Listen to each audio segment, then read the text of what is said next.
Why were you so impressed by the dance soirees in the Sky Club of your father? I think first of all, I was at that pre-teen age that teenagers really had a lot of fascination for me, and it was live music. That was really the most amazing thing. And I was immediately moved to discover these musicians that were there, what they were doing, and my particular memory, I mean, they had the Ronettes there, they had the Seeds there, maybe the Love and Spoonful, a lot of bands of the late 60s, and I'd always see them sitting around waiting. And they'd be waiting in the dressing room, they'd be all dressed up, ready to go, but they'd be waiting, and I think I learned early that that's a large part of this business. So it was more, let's say, the duality of showbiz and the other. Yeah, exactly, because especially with my father's show, before that he had a show called the Aqua Show, which was a big amphitheater and water swimmers, and I really saw both sides of it, and I saw how much goes to luck, because my father could plan a great show, but if it was raining, it didn't matter, because it was outdoors and nobody would come. Okay. And what it struck about you then, the music? Was it something special too, or came that fascination later on? Well, I came from a pretty musical family. My mother had one that was an actress before she married my father, and she was a very good singer. And my father was kind of one of those untrained musicians who could play anything. And he loved musical instruments, and we had, when I was growing up in the house, we had a piano, a Hammond B3 organ, a church organ, an accordion. What else do we have? We had guitars, we had xylophones. You know, he just loved to buy musical instruments. And I think I inherited that. I still love instruments. I still, you know, after all these years, if I want to calm down, if I'm kind of nervous or anxious, I go into a musical instrument store and walk around. It always makes me feel better. And did he encourage you to play an instrument, or did you pick it up yourself? No, my parents really encouraged me, because I think at 12 years old or 11 you could study an instrument in school, so I studied trumpet, but I never really fell in love with that instrument. And then a year later my mother suggested that I take guitar lessons with her. And it was really because I was doing so bad in school, and I was kind of a very hyperactive, nervous child, and they thought this would calm me down. Now they just give kids drugs who feel that way. Yeah. Back then they wanted us to have a hobby. So we started to take guitar lessons together, and my father was very supportive, and they bought me, you know, my first electric guitar and amplifier, and I formed a little band. They drive me to shows and things. So. Okay. So they were really supportive, because they were in the showbiz side themselves, I think. I think they were supportive. However, I think my father, in particular, knew how difficult show business was. Okay. And I think he really wanted me to be a doctor or a lawyer and go to Harvard or some big university, because he didn't do that. He really came from the streets and was really a self-made guy. So I don't know how he'd feel today. He'd probably be happy. He's been dead a long time, but he's probably happy that I'm doing what I love to do still. Okay. And why did you move to Europe at the end of the 60s to play? It was at the beginning of the 70s. Oh, sorry, the beginning of 70s, yeah. In 1971, you know, like I said, my father had died a few years before that, and my family just really went to hell, and I was really having a difficult time. I had a friend who had been making trips back and forth to Europe, and I came here to Amsterdam, actually, first in 1971. And it just opened up my world, and all my creative juices started flowing, you know, and I knew I wanted to write songs, and I thought about being a writer. I think at this time my dream was to travel through Europe, you know, like a bohemian with a portable typewriter in one hand and with a guitar in the other. I thought that was all I needed in life, and I did that for a while. I traveled from Amsterdam to Brussels to Paris, and then down to Rome, where I spent a lot of time, and I worked in a Fellini movie, and it was. But why Europe?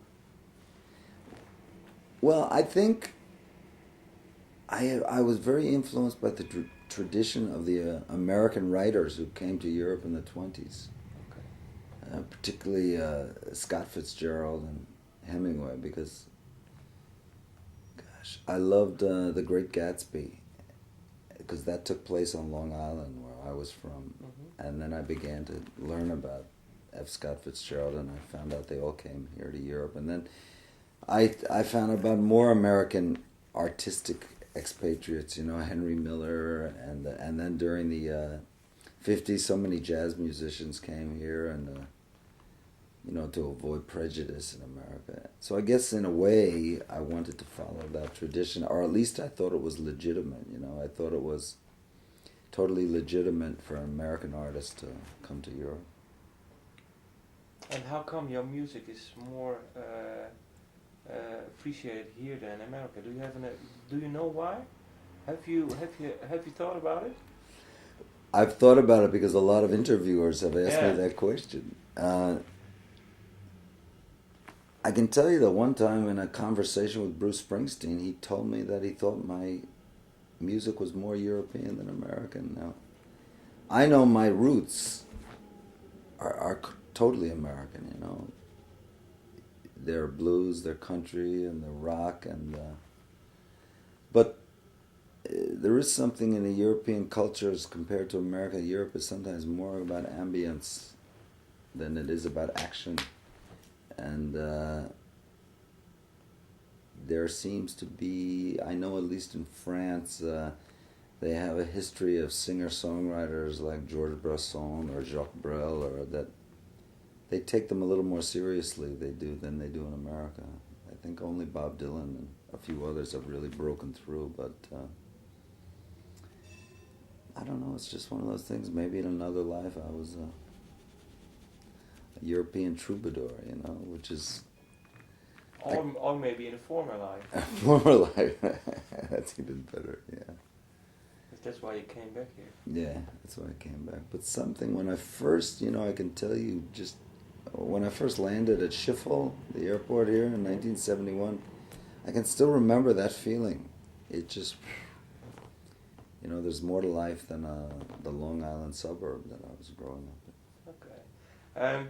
There's one quote that really sticks out from your bio and from other interviews. It's the quote, let me see, "Literature is my religion and rock and roll is my addiction." Can you explain it more precise, maybe? What do you mean with literature is my religion? I think I mean that it's something that I always feel a conscience to come back to. It's like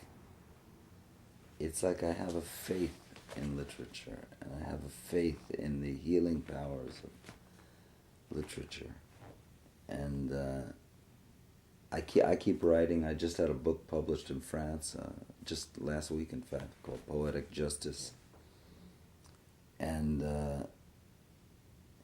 literature is that side of me that's kind of calm and quiet, introspective, and then rock and roll, it's the high, there's nothing like being on stage and having people cheering for you. When you're writing fiction on nobody's there, there's no applause, but when you're on stage,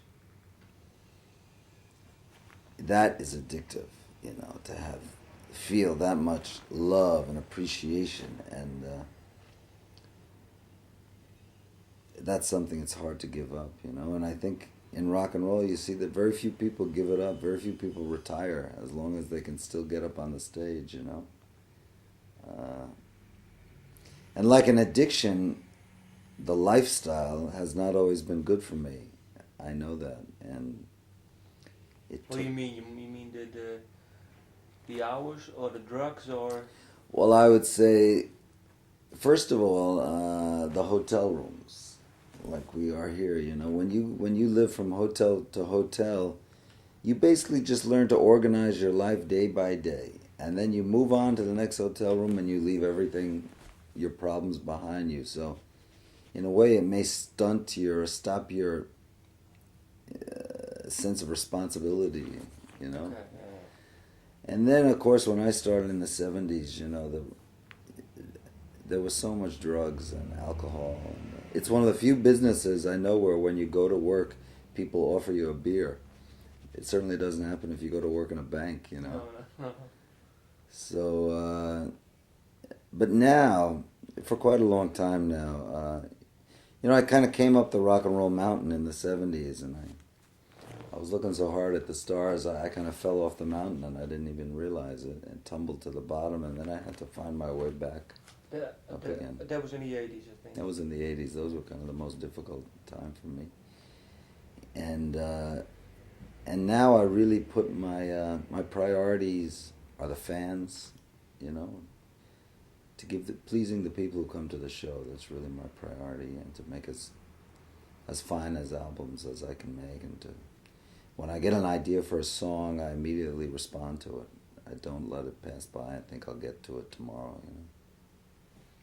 And has it been become easier for you now to write then? Yes, I would say it has. Yeah. And well, I think it's like anything, you know. Writing songs, it's a little bit of inspiration and some talent, I suppose, but it's a lot of craft.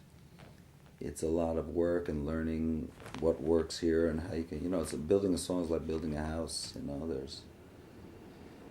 know, there's verses and choruses and bridges and intros and outros, and these last 10 years, you know, God bless, it's been really prolific for me. I've written a lot of songs, made a lot of albums, but I think the most important thing, the reason, is I used to have a lot of inspiration in the 70s, but I wouldn't get down to the work so quickly. And now I work on writing songs, you know. I always record the ideas, and I got just tons of words written on everything from napkins to computer printouts, you know, in my house and my office. And so it's become easier. You're supposed to get better at what you do if you do it when you long grow enough. into it, yeah. And that's kind of ironic and the paradox of this music, because in rock and roll, everyone wants you to be a genius when you're 21. Yeah. But it's harder to be a genius when you're 50. You mean for the outside world? For the outside world, okay, yeah. It seems, you know, it's... I don't know if it began with like Arthur Rimbaud, you know, this kind of, you know, live fast, die young, and leave a good-looking corpse. And then we had so many of the really bright lights of this music died so early. You know, mean at the end of the 60s? At the end of the 60s, yeah. And then even on to, you know, this terrible tradition that even continued with Kurt Cobain, and I really thought by the end of the 60s we'd learn our lesson, but I once wrote a song called People Don't Learn. But you have learned? I've learned, yeah. Okay. I've learned what's good for me. I was wondering, what was first then for you? Was it literature or rock and roll? Oh gosh, you know, both happened so much at the same time. Okay. I read John Steinbeck, East of Eden, when I was 12, and it was because I saw the movie with James Dean. And then right about that same time, I discovered Dion singing a song called Run Around Sue. And those were really my first 2 points from this journey. It was John Steinbeck, East of Eden, movies, James Dean, and then the rock and roll at the time. Let me go through you now have 3 compilations. Maybe we can talk about each 3 of them. See what pops into your mind. What label you want to stick on it, or what you want to tell about it. The first one, Diamonds by the Yard. Diamonds by the Yard was, if it's still available, it's a collection from the 70s mostly. And that was the most difficult to put together because there were many different record companies involved. I mean, I switched record companies in the 60s, 70s, like, you know, movie stars switch wives, you know. I was just jumping around. But so that was really, you know, baptism into this world. And how do you look back on the songs now? Excuse me? How do you look back on the songs of that, say, that period of that compilation? It's strange because you write the songs always with the same fervor, with the same passion, but some songs that passion disappears after a few years, and some songs it just keeps going. There are songs from Last of the Rock Stars was maybe the first serious song I wrote, and I still sing that. There are other songs from that period that would be difficult to sing. But I look back at them with a innocence. It's the innocence of that period that really, I guess, touches me the most. And I think the Elliott Murphy of that time, it's like it's another person. Yeah? I think, yeah. It's not the me today.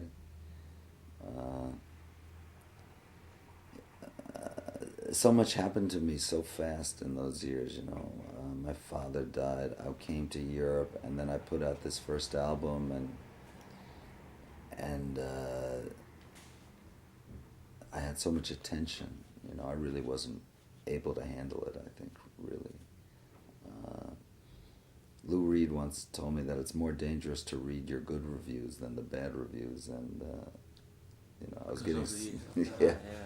You kind of it's hard. You can lose your identity. It's hard to know who you are. I don't know if it affected my work because I think those albums still all stand up, but I was just running on you know, two or 3 feet above the ground. You know, I was being pushed by this force, and I didn't even know where it was coming from or where it was pushing me to. Okay. And the second one, Going Through Something. Yeah, this was kind of the 80s period, and this was a difficult time for me because I had to learn how to become an independent artist and work in the independent world, independent labels mostly, and take care of my business. And financially, it was a really difficult time. I went through a few marriages and came to grips with my bad habits.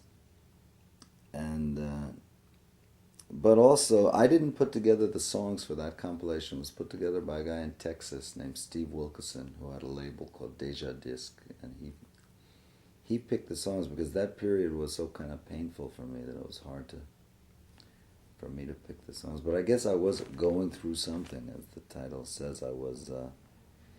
It was a period of evolution, and you know, maybe I set my sights lower, but my goals were further. You know, I realized I didn't need all the accoutrements of the rock and roll stardom, you know, to be who I wanted to be. Okay, and then still have 4 minutes. Never Say Never, the best of 1995, 2005. Well, this has really been, these last 10 years have been just a dream, you know. They've really been wonderful. I started my collaboration with Olivier Duron, my guitarist, and that's really been a very fruitful partnership. And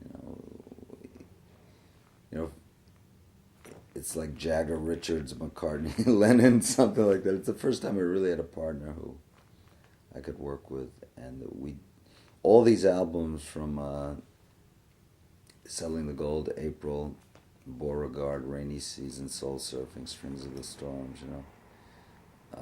This is part of a set for me. These all go together. So Never Say Never, I just meant that, you know, you never know what the future really holds. You know, I remember in 1979, I thought I was finished. I really thought it was finished. I didn't think I'd ever record again. And then I came to play a show in Paris at La Palace, and it was sold out, and so many encores, and I never would have expected that. So I you know, I feel at this point I'm just ready to keep going wherever it leads me. You know, I've really followed this river, this rock and roll river, to here at this point, and I'm still on it. You know, I'm not ready to give up yet. And you have plans for a blues album? Yes. Yeah. And when will it be released?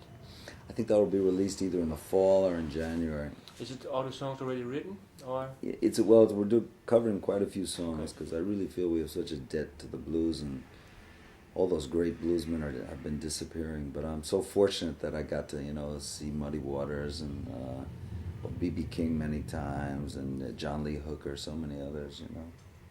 My wife said, you rock and rollers, you never retire, because if you stay on the stage long enough, you finally become a blues man.